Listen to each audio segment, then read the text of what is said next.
The tranquil, sun-soaked shores of the Caribbean have been abruptly transformed by the sudden arrival of the U.S. 82nd Airborne Division. Once a symbol of relaxation and natural beauty, these beaches now echo with the sounds of military boots and the roar of transport planes. The sight of American paratroopers landing in such a strategic location has sent ripples of concern throughout the region, raising questions about the true purpose behind this unprecedented deployment. This formidable force, rarely seen so close to Venezuela's borders, marks a significant escalation in U.S. military presence in the Caribbean basin. Soldiers are setting up forward positions, their eyes fixed on the horizon, as tensions simmer just miles away from Venezuelan territory. Supporting these elite paratroopers, the U.S. Navy has dispatched powerful warships, while the 22nd Marine Expeditionary Unit has landed on nearby shores.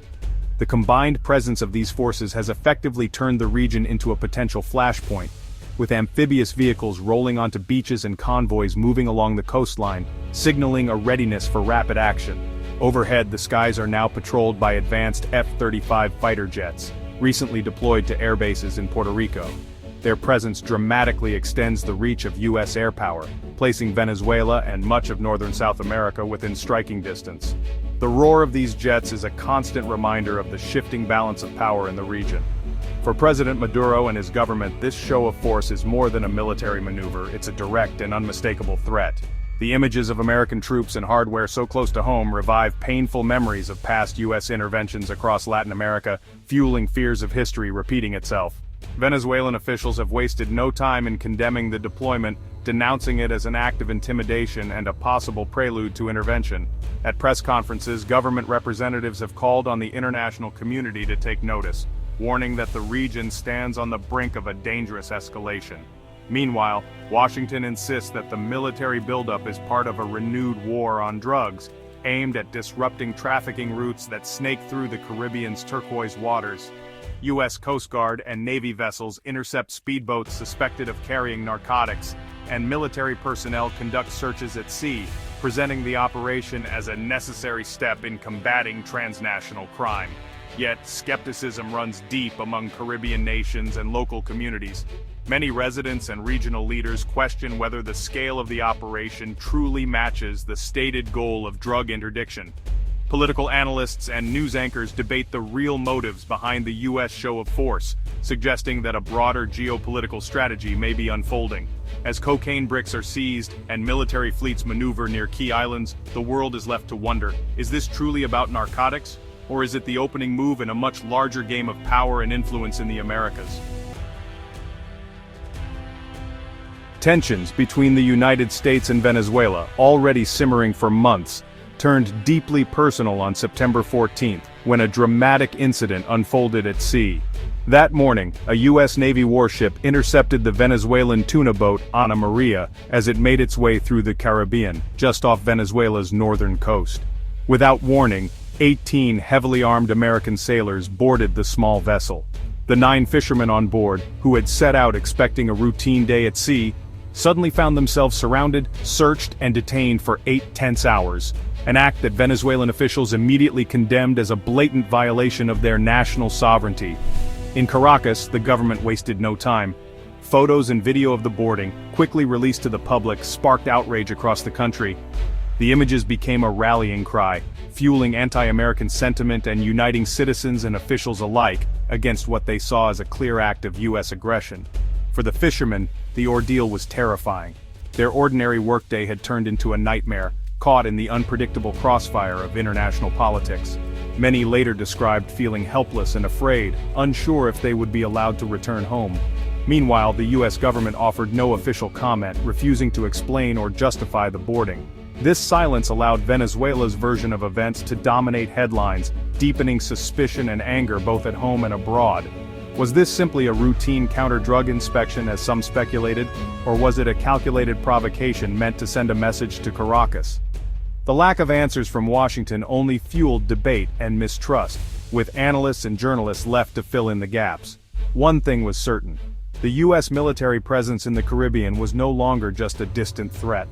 For Venezuelans, it had become a daily unsettling reality, one that could erupt into crisis at any moment. The fishing boat incident, which initially drew international attention, was just the beginning of a much larger and more dangerous confrontation unfolding in the Caribbean. What started as a routine patrol quickly escalated into a high-stakes military operation, signaling a dramatic shift in U.S. policy towards suspected cartel activity in the region. Within days, deadly U.S. military strikes targeted boats believed to be operated by criminal organizations. The sudden show of force sent shockwaves through the region, raising fears among local communities and international observers alike. President Trump took to the podium, announcing that U.S. forces had launched attacks on vessels allegedly linked to Venezuela's notorious Tren de Aragua gang. He claimed the operation resulted in the deaths of 14 suspected traffickers and terrorists, framing the strikes as a necessary step to protect American interests and regional stability. Yet the Pentagon released only limited information about the operation, fueling a wave of speculation, rumors and accusations from all sides. The lack of concrete details left many wondering about the true nature of the threat and the evidence behind the strikes. Venezuela's government swiftly denied the U.S. account, condemning the strikes as extrajudicial killings.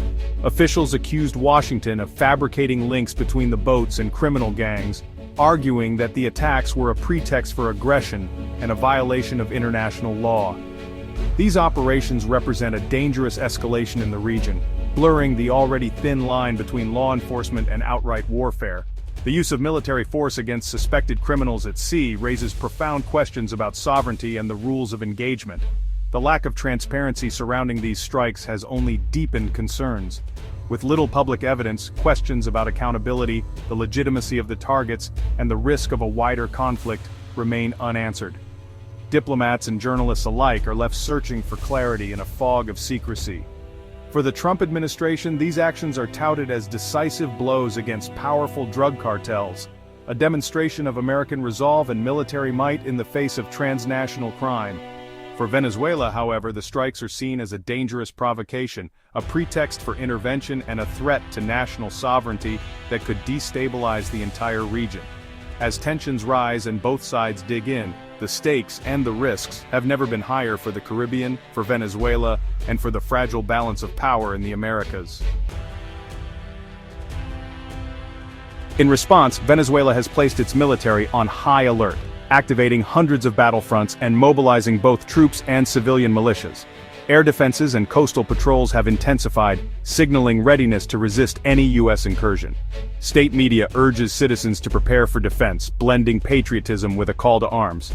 This mobilization serves two purposes: deterring U.S. attack and uniting the country behind Maduro. The government uses the threat to distract from domestic crises and consolidate power. The U.S. presence, intentional or not, gives Maduro a powerful external enemy. The region braces for the possibility that this standoff could turn violent. The Trump administration justifies its Caribbean buildup as a fight against drugs and terrorism. Officials claim military force is needed to stop cocaine and fentanyl trafficking, accusing Maduro's regime of running a state-sponsored cartel. The U.S. has doubled the reward for Maduro's capture, framing him as a criminal kingpin. By designating Venezuelan gangs as terrorist organizations, Washington claims new legal authority for military action.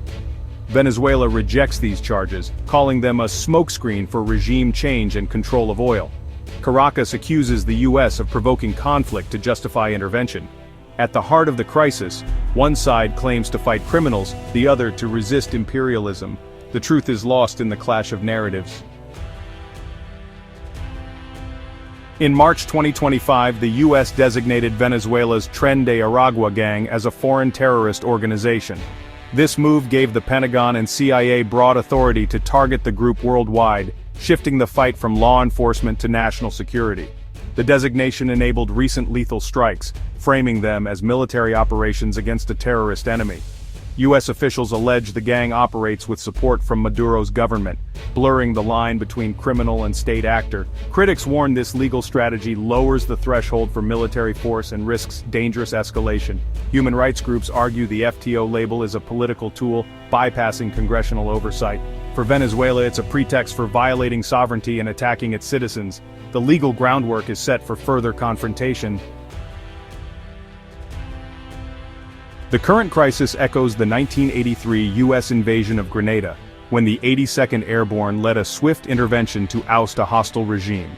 Then, as now, Washington cited threats to regional stability and American interests. The Grenada operation exposed military shortcomings and led to major reforms, but it also set a precedent for U.S. action in the Caribbean.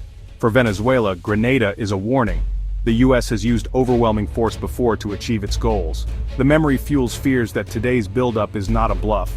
Regional governments watch warily, aware that history could repeat itself on a much larger scale. The shadow of Operation Urgent Fury shapes every calculation. The lessons of the past loom over the present standoff. With military forces in place and rhetoric escalating, the Caribbean stands on a knife's edge.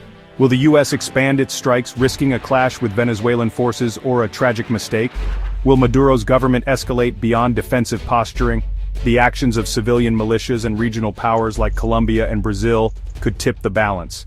International actors, China, Russia, the EU, may seek to mediate or deepen divisions. The crisis hinges on decisions in Washington and Caracas. Is this coercive diplomacy or the prelude to war? Both sides gamble with high stakes, and the world watches, hoping for restraint.